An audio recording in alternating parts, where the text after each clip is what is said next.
اللهم صل على محمد وعلى آل محمد كما صليت على إبراهيم وعلى آل إبراهيم إنك حميد مجيد اللهم بارك على محمد وعلى آل محمد كما باركت على إبراهيم وعلى آل إبراهيم إنك حميد مجيد۔ حضرت خالد بن ولید رضی اللہ تعالی عنہ اسلام قبول کرتے ہیں۔ سیف اللہ یعنی اللہ کی تلوار حضرت خالد بن ولید کا خطاب ہے۔ 8ویں صدی ہجری کے بعد اسلام کے لیے لڑی جانے والی کوئی ایسی جنگ نہیں تھی جس میں حضرت خالد بن ولید نے شرکت نہ کی ہو اور اپنی جنگی مہارت کا لوہا نہ منوایا ہو، لیکن اس سے پہلے حضرت خالد بن ولید کی اسلام دشمنی بھی انتہا پر تھی۔ ہر مارکہ میں وہ باطل کے ساتھ تھے۔ حدیبیہ میں بھی یہ مسلمانوں کا راستہ روک کر کھڑے ہوئے۔ حضرت نماز ادا کر رہے تھے، انہوں نے حملے کا ارادہ کیا مگر ہمت جواب دے گئی۔ وہ خود کہتے ہیں کہ حضور نے جب ظہر کے بعد حدیبیہ میں نماز خوف ادا کی تو میری سمجھ میں یہ بات آ گئی کہ ہم ان پر حملہ نہیں کر سکتے کیونکہ اللہ تعالیٰ خود ان کی حفاظت کرتا ہے، لہذا میں اپنے ساتھیوں کو لے کر دائیں جانب مڑ گیا اور تصادم ٹل گیا، لیکن روشنی ان کے دل کی راہ دیکھ چکی تھی۔ حضرت خالد بن ولید کے قبول اسلام کے پورے واقعہ کے راوی جناب یحییٰ ہیں، جنہوں نے یہ واقعہ اپنے والد حضرت مغیرہ بن عبد الرحمن سے سنا، اور جناب مغیرہ کہتے ہیں کہ میں نے یہ سارا قصہ خود خالد بن ولید کی زبان سے سنا۔ جناب خالد بتاتے ہیں کہ وہ ابھی سوچ بچار میں ہی تھے کہ حضور عمرۃ القضاء کے لیے مکہ تشریف لے آئے۔ میں یہ منظر اپنی آنکھوں سے نہیں دیکھنا چاہتا تھا، چنانچہ میں کہیں جا چھپا۔ میرا بھائی ولید بن ولید مسلمان ہو چکا تھا اور مدینہ چلا گیا۔ وہ رسول پاک کے اس قافلے کے ساتھ تھا۔ تلاش بسیار کے باوجود میں اسے نہ ملا تو وہ میرے لیے ایک خط چھوڑ گیا جس کا مضمون یہ تھا: بسم اللہ الرحمن الرحیم، یہ امر میرے لیے بہت تعجب کا باعث ہے کہ تیرے دل سے اسلام کی صداقت کس طرح چھپی رہی، حالانکہ تیری عقل و دانش کا کوئی ثانی نہیں۔ اسلام ایک سچا مذہب ہے اور یہ تجھ سے کیسے پوشیدہ رہ سکتا ہے؟ خود رسول اللہ صلی اللہ علیہ وسلم نے مجھ سے پوچھا کہ خالد کہاں ہے؟ میں نے عرض کی کہ باری تعالیٰ اسے ہم میں لے آئے گا۔ رسول اللہ صلی اللہ علیہ وسلم نے یہ بھی فرمایا، خالد جیسا عقل مند اور دانا انسان اسلام جیسے دین سے کیسے جاہل رہ سکتا ہے؟ وہ کفار اور مشرکین کے مقابلے میں مسلمانوں کی مدد کرتا تو اس کے لیے بہتر ہوتا۔ ہم نہ صرف اس کی قدر کرتے بلکہ دوسروں پر اس کو فوقیت دیتے۔ اے میرے بھائی، تو نے زندگی کے جو لمحے ضائع کر دیے ہیں ان کی فوری تلافی کر، کیونکہ حقیقت ہے کہ تو نے بڑے سنہری مواقع ضائع کر دیے ہیں۔ اس خط کا ملنا تھا کہ نہ صرف میری آنکھیں کھل گئیں بلکہ قبول اسلام کا جذبہ مزید قوی ہو گیا، اور نبی کریم صلی اللہ علیہ وسلم کے بارے میں میرے دل میں جو بغض اور عناد تھا وہ خود بخود جاتا رہا۔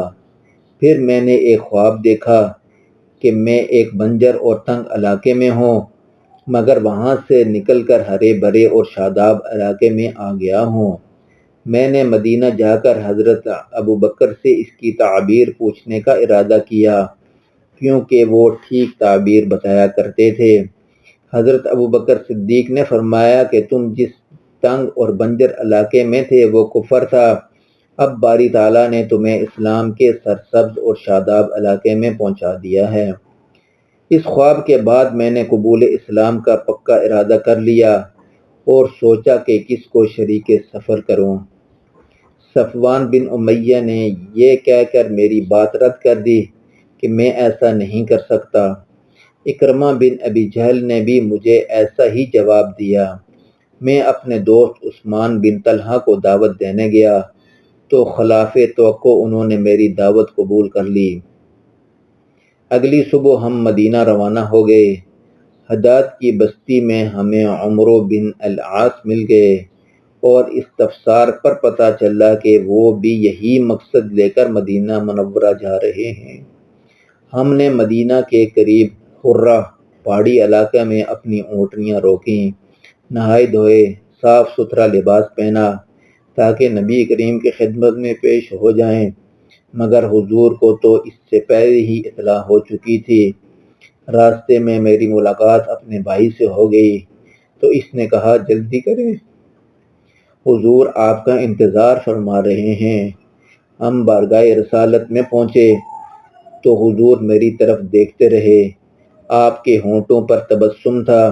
میں نے سلام پیش کیا تو حضور نے میرے سلام کا جواب عنایت فرمایا۔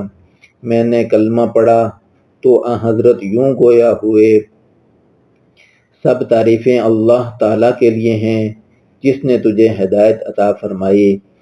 مجھے امید تھی کہ تمہاری خداداد عقل تجھے خیر تک پہنچائے گی۔ میں نے گزارش کی کہ میں آپ کی مخالفت اور عناد میں اڑا رہا، دعا فرمائیے کہ اللہ تعالیٰ میری غلطیاں معاف فرمائے۔ نبی کریم صلی اللہ علیہ وسلم نے ارشاد فرمایا کہ اسلام قبول کرنے پر تمام سابقہ گناہ ختم ہو جاتے ہیں۔ پھر میری درخواست پر حضور نے میری بخشش کی دعا فرمائی، جس کے بعد حضرت عمرو بن العاص اور حضرت عثمان بن طلحہ نے سرور کائنات کی بیعت کی سعادت حاصل کی۔ تاریخ اسلام کا یہ واقعہ ماہ صفر 8 ہجری کا ہے، جب ایک مشرک اور کافر سیف اللہ بن گیا۔ حضرت عمرو بن العاص ان حضرات سے کیسے ملے، اس کی بھی داستان ہے۔ وہ اسلام دشمنی میں حد سے بڑے ہوئے تھے۔ انہوں نے اپنے قبیلے کے ساتھ مل کر فیصلہ کیا کہ نجاشی کی پناہ میں حبشہ چلے جائیں تاکہ رسول اللہ صلی اللہ علیہ وسلم اگر سارے عرب پر بھی قبضہ کر لیں تو ہم نجاشی کی پناہ میں ہوں گے۔ وہ چمڑے کی مصنوعات کے تحائف لے کر وہاں پہنچ گئے۔ نجاشی نے وہ تحائف بخوشی قبول کر لیے۔ یہی وہ وقت تھا جب نبی کریم نے جناب عمرو بن امیہ الزمری کو مکتوب دے کر نجاشی کے پاس بھیجا تھا۔ نجاشی خوش تھا، لہذا ہم نے عمرو بن امیہ کو ان سے مانگ لیا تاکہ ہم انہیں قتل کر سکیں، کیونکہ انہوں نے ہمیں بہت دکھ پہنچائے تھے۔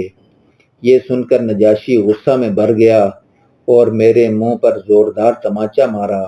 میں شرم سے پانی ہی نہیں ہو گیا، میری ناک سے خون بہنے لگا۔ نجاشی نے کہا تم نے ایسی ہستی کے قاصد کو مانگا ہے جس کے پاس ناموس اکبر یعنی جبریل آتا ہے، جو موسیٰ اور عیسیٰ کے پاس بھی آیا کرتا تھا۔ ان الفاظ نے میرے دل میں انقلاب برپا کر دیا۔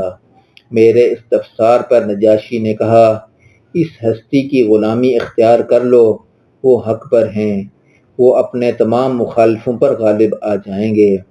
میں نے بادشاہ سے کہا آپ ان کی طرف سے میرے قبول اسلام کی بیعت لینے کے لیے تیار ہیں؟ نجاشی نے کہا بے شک میں تیار ہوں، اور اپنا ہاتھ بڑھا کر قبول اسلام کے لیے مجھے بیعت کر لیا۔ اس کا مطلب ہے نجاشی اس وقت تک اسلام قبول کر چکا تھا۔ پھر اس نے میرے خون آلود کپڑے اتروا کر شاہی پوشاک پہنائی۔ میں ساتھیوں کے پاس گیا تو انہوں نے اس شان کی وجہ دریافت کی، مگر میں انہیں چکمہ دے کر بندرگاہ پہنچا۔ کشتی میں یمن کی شعیبہ نامی بندرگاہ پر اترا اور اونٹ خرید کر مظاہران سے گزرتا ہوا ہدایت تک پہنچ گیا، جہاں خالد بن ولید اور عثمان بن طلحہ سے ملاقات ہو گئی۔ انہوں نے مجھے مرحبا کہا اور بائگائے رسالت میں حاضری کے لیے روانہ ہو گئے۔